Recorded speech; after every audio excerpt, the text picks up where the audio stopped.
I have never done a podcast before, needless to say. But welcome to Glososphere.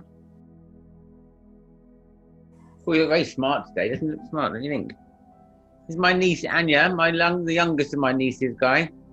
She's Hello, youngest Anya. go on, Hello. tell us about yourself, Anya. Go on, say hello to the people on the camera. she's not usually stuck for a word or two, but she's a bit shy, I think. People like to listen to people's conversations, so we're just going to chat about the season, I thought, that's just been, and your highlights, because you've been quite involved in crop circles this season, haven't you? So it's kind of your first season where you were. So my I think it's actually my second season. So I'm a relative newcomer to this whole scene. I was working from home about a year and a half, 2 years ago, and I had some guests in my cottage. I do in this cottage. I have my art gallery and my jewelry shop, my home, and I got a little cottage outside which I rent for Airbnb. And I had an extraordinary couple of people come to stay with me through the Airbnb, who were French. They lived in French Polynesia. They basically lived in paradise, and they had decided to come via a dream that she had to the Pewsey Vale. Oh, another form of paradise. Another form of paradise there in Pewsey Vale. I have to say, I'm very biased, but I totally agree with you. But they had forsaken their palm trees and their beach and their dolphins and their wonderful existence down there to come via a dream that she had seen, and then looked online and seen that what she had witnessed was crop circles. Oh. They came and they sat on my kitchen table. They actually ended up staying all summer, not in the Airbnb. I actually invited them to my cottage because they were such lovely people.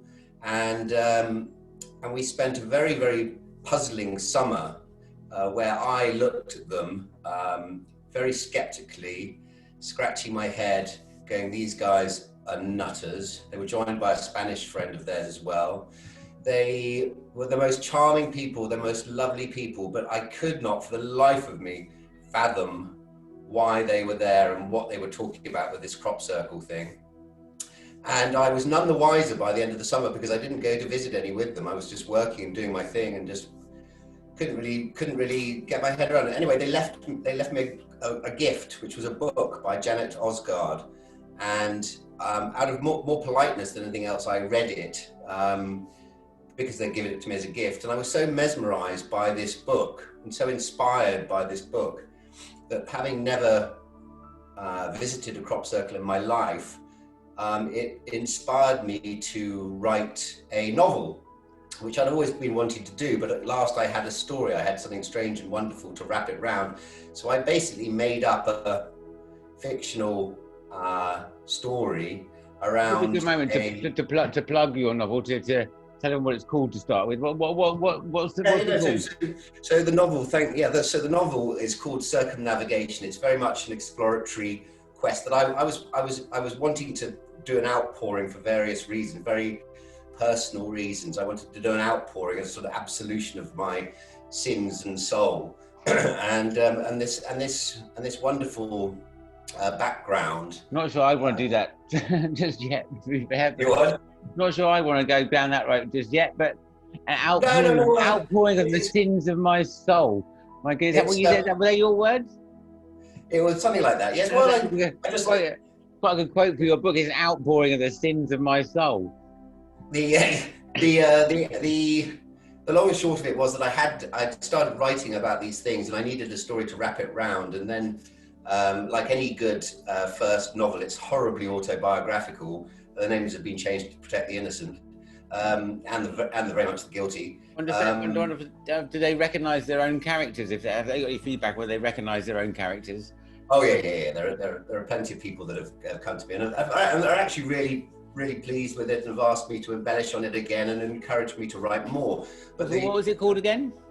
It's called Circumnavigation. Circumnavigation. Where can people pick up a copy? It's available on Amazon. I'm just self-publishing it and getting some feedback. And then, as you so rightly said, I've now, having made something up, I now have become an absolute addict to this whole phenomenon, and I've spent the last 2 summers going to crop circles. And let's have a reveal moment. In those two summers you've been interested in crop circles, how many in total do you think you visited? Oh gosh, I would guesstimate at, I would say probably 25, maybe. 25. That's a fair crack you've been at then. Oh yeah, no. If I can, I go. I mean, you know, within reason. I'm obviously at an unfair advantage to many people around the globe because I'm 4 miles away from Pewsey, and there seem to be an awful lot of them within the Pewsey Vale and the Marlborough Downs and Devizes Hills, etc.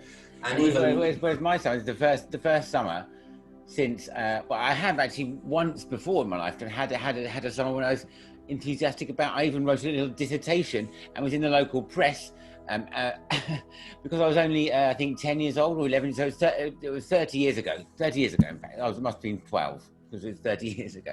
And I wrote this little thing. I can't remember what the title of it was, but anyway, they came and took pictures of because I'd written this thing about crop circles, and then I haven't been since. So I had one 30 years ago, and one this very season, where I kind of threw myself into it, what with circle hunters and all the rest of it.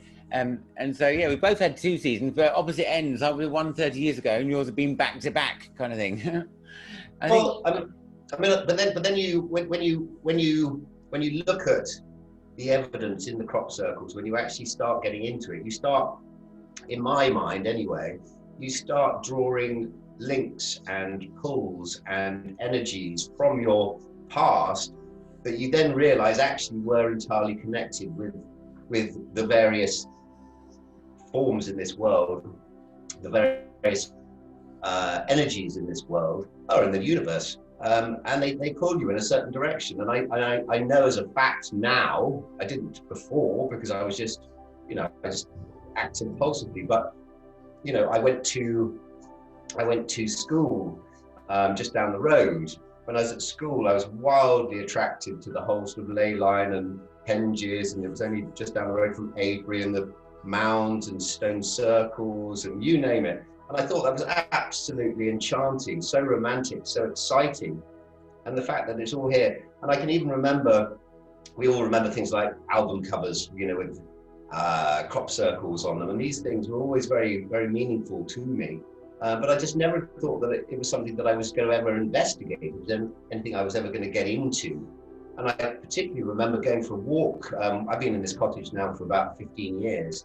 I can remember about 10, 15 years ago going for a walk, and I suppose I could look it up and see when the date was, but I was walking across the top of Martinsell Hill, and I bumped into what I now know are croppies coming the other way, saying, "You've got to go into this field, man. You've got to go into this field. There's an amazing crop circle. There's an amazing crop circle." And at that particular time, I wasn't in the right zone. I was in a bad place, and I just looked at them and said, "No, I'm not ready for that. I just don't want anything to do with it," and walked on.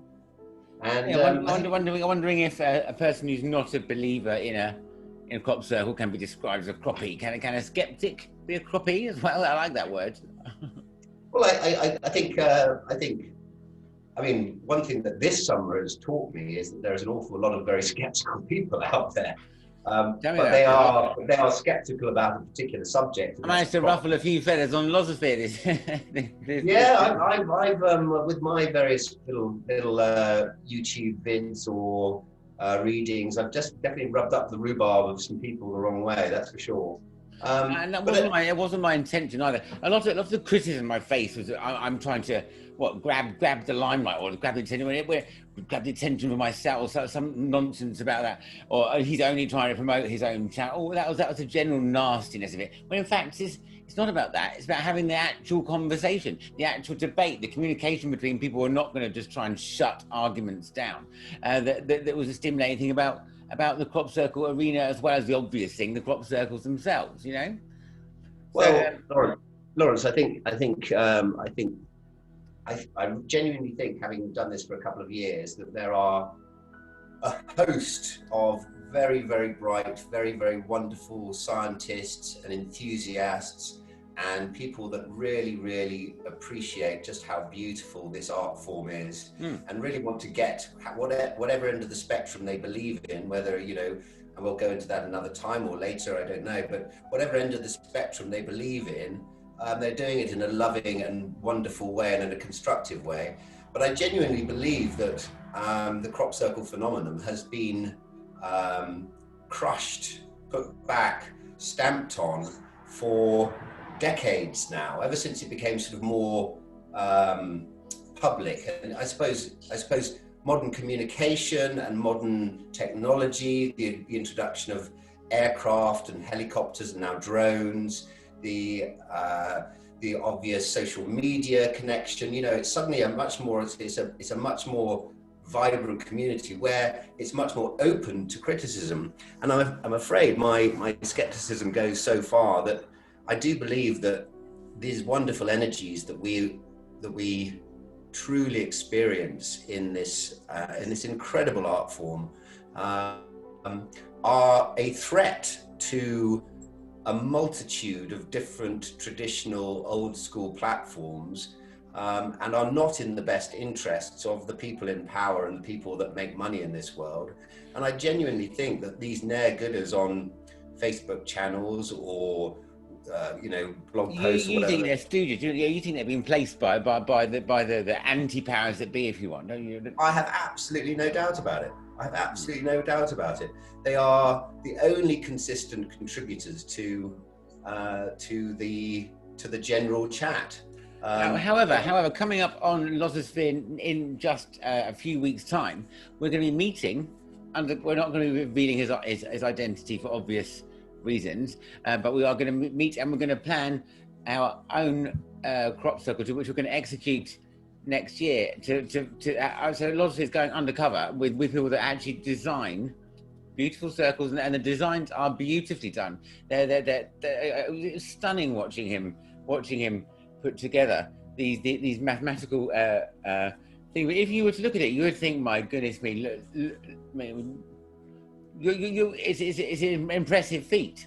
So I'm not going to rule out the fact that their argument could in fact be that if for example, it's a lot of military operation and they've been sent out undercover with their goals are, one, not to be seen, and two, to create a most accurate representation of this image as they possibly can, and there'll be in training some undercover exercise, I don't know what, go do it now.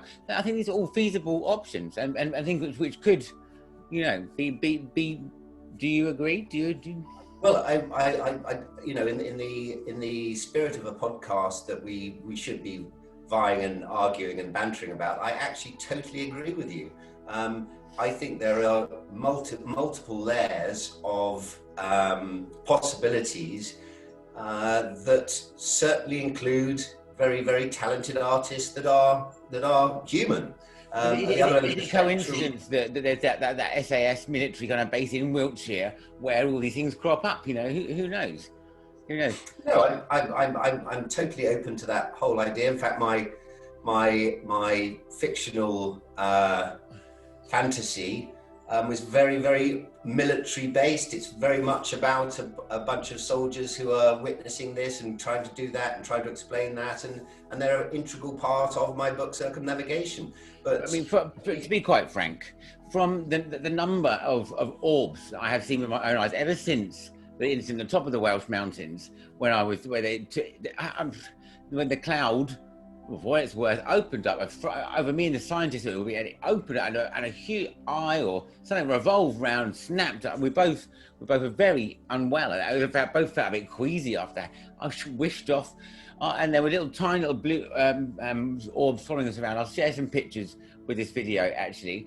Ever since that day, I have seen countless orbs in my local park the other day. They could be all over the place. Things which are simply nothing other than small balls. They up close look like they look metallic, but to us naked eye, they often have that glow of that light around. They're whizzing around all over the place, usually faster than the eye can see.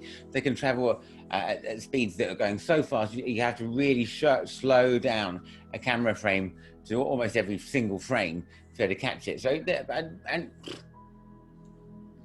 I don't think there's much doubt that that's the case. So no, and again, I agree with you entirely that the argument is there for all to see on your wonderful footage that I've seen as well, which is quite extraordinary.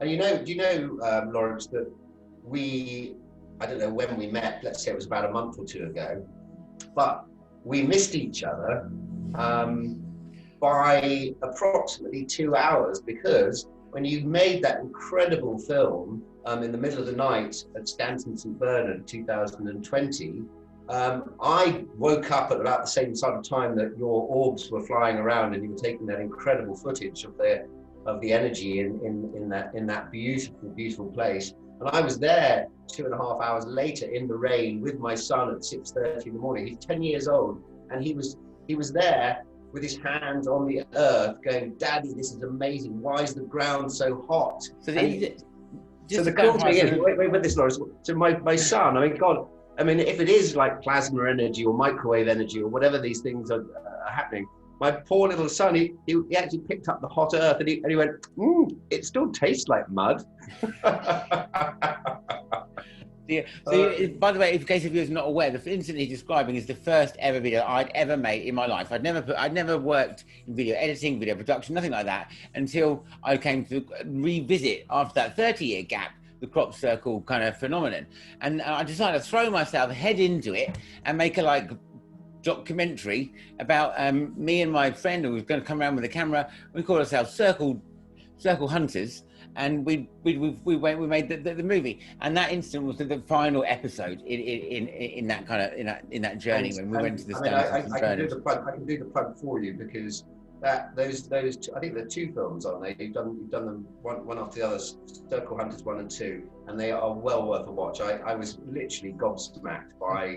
I mean, I love the synchronicity about us not meeting by 2.5 hours. But just the actual. But there's another thing on that. When you went to visit the big one, the big one that came recently, the big atomic-like structure one. Yeah.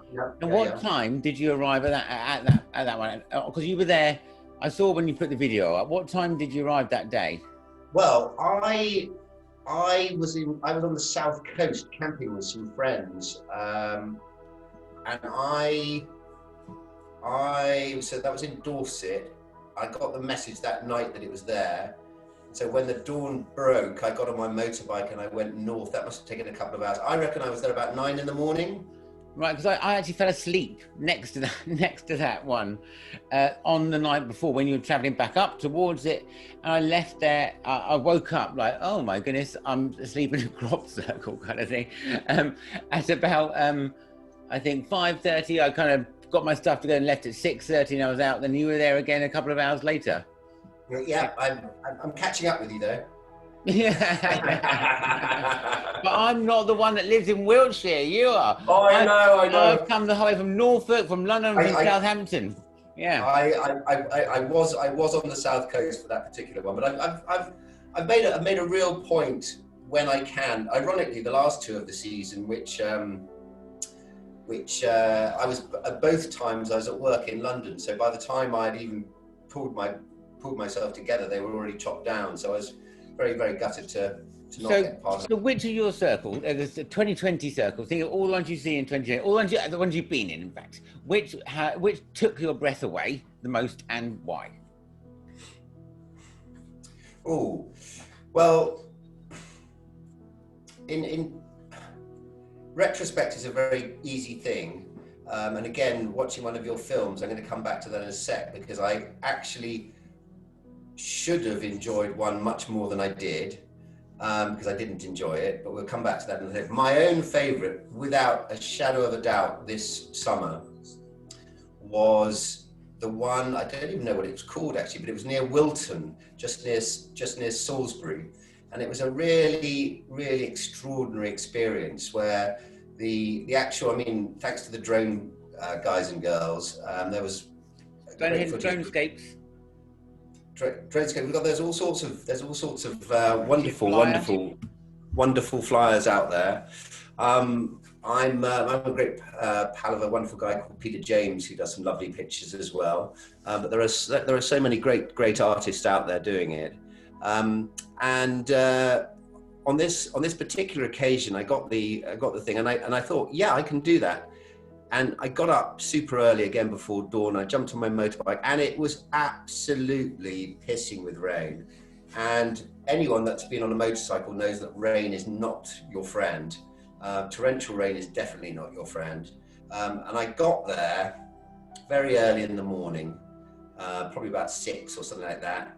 And just from the moment I got off the bike and parked it up, and the moment I started walking down there's a public footpath track down towards the field and then into the, I just got this just better and better feeling. By the time I actually walked into the crop circle, I was just buzzing, and the whole thing seemed to be buzzing. It seemed to just be pulsing, and I just felt amazing. And I just couldn't, I mean, I actually, again, I did a YouTube video on it and posted it. It's got more hits than most of my stuff.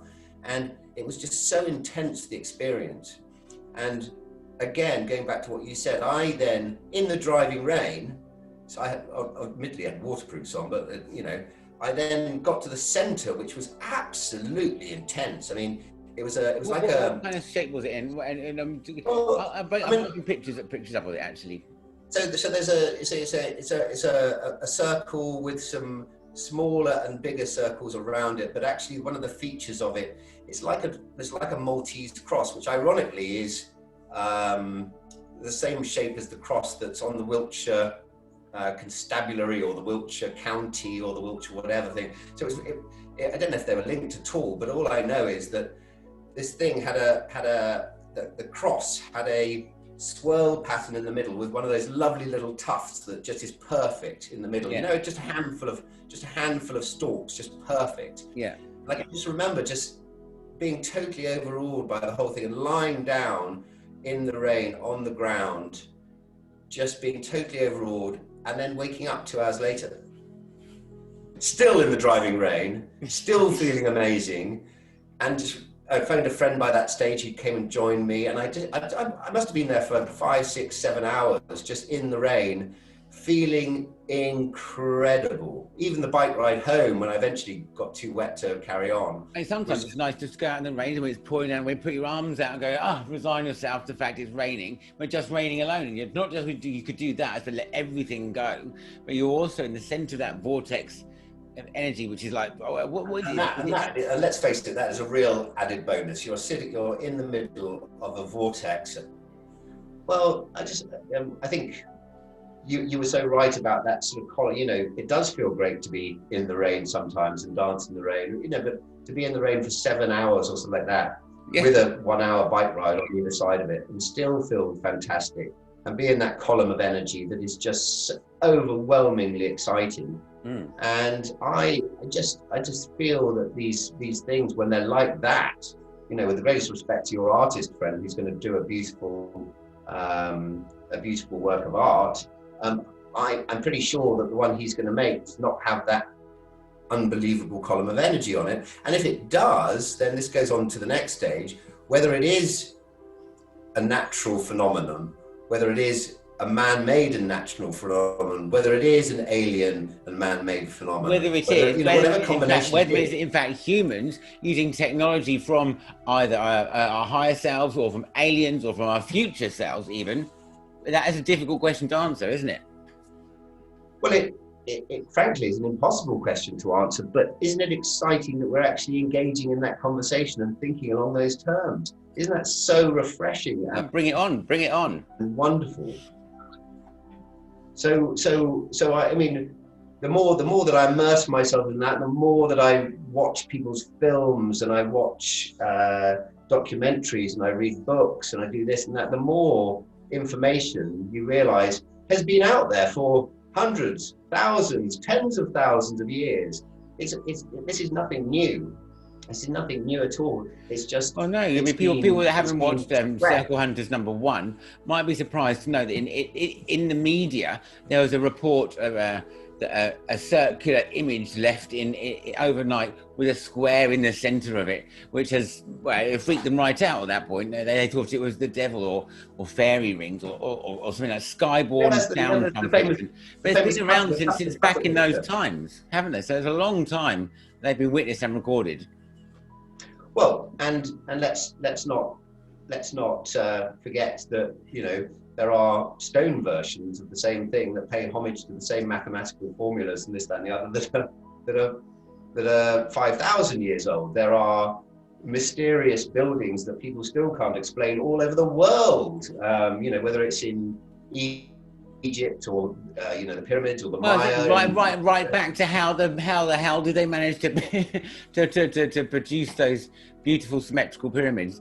And that surely is the excitement for us all. There are definitely messages. There are definitely keys to human behaviour and human interaction with the universe. That's why those naysayers that just say simply, "Oh, it's all." I can't quite see it myself. Even though we're going to go investigate, I'm hoping on Lodosphere that our circle designers are going to prove me wrong. I'm hoping, and I'm certainly open to it as a suggestion and possibility. I mean, if they can produce a beautiful piece of art and it has an energy vortex in it that makes me feel fantastic, then I will be convinced as well. But so I've got a question and a deal to make with you live now on Lodosphere. Yeah.